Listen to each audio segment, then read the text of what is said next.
Le numérique est vaste. Le numérique est bénéfique. Le numérique est source de connaissances.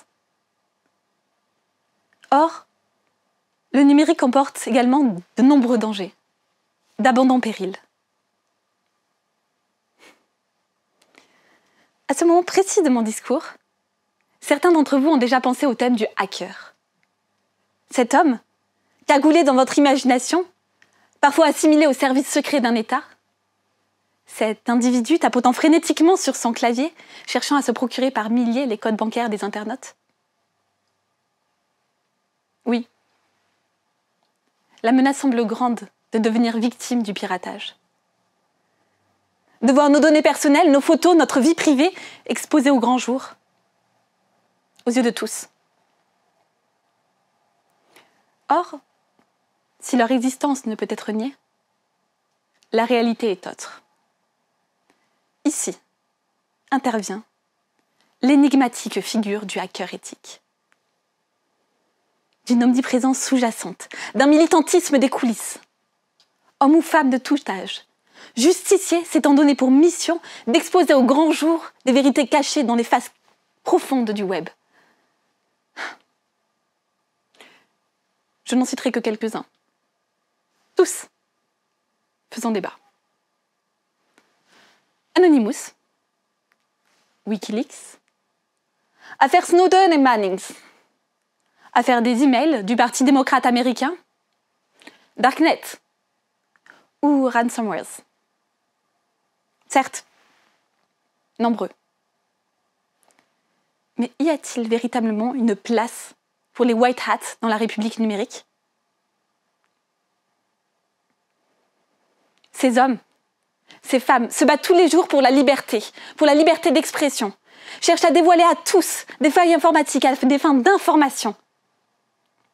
Nous les applaudissons et pourtant les rejetons.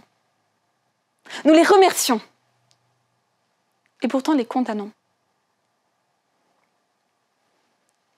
Nous les aimons et pourtant les rejetons.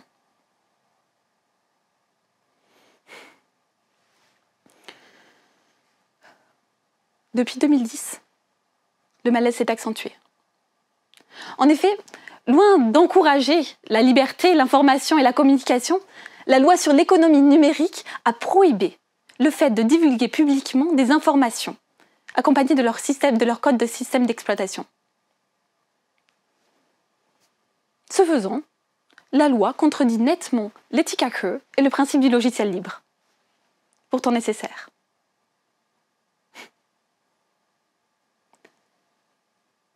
« 22 juin 2013. Après avoir divulgué publiquement des informations des services secrets d'État et donné quelques dossiers secrets de la NASA, Edward Snowden est inculpé sous les chefs d'accusation d'espionnage et de vol. C'est pourtant la même année qu'il reçoit le prix international du lanceur d'alerte par Transparency International, le prix Fritz Bauer par l'Union humaniste, le prix international des droits de l'homme, attribué par l'Association de la presse brésilienne. Paradoxal, n'est-ce pas?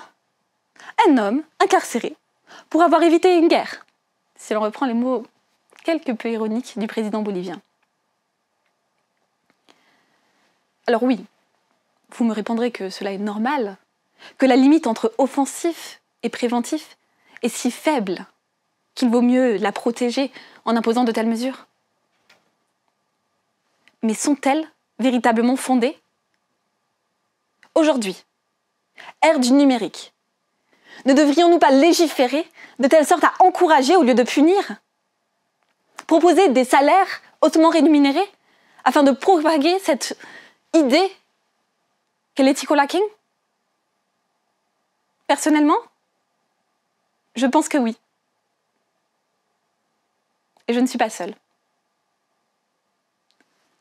Outre-Atlantique, lancer l'alerte pour ouvrir à une rémunération, se chiffrant parfois à des milliers d'euros, des millions d'euros.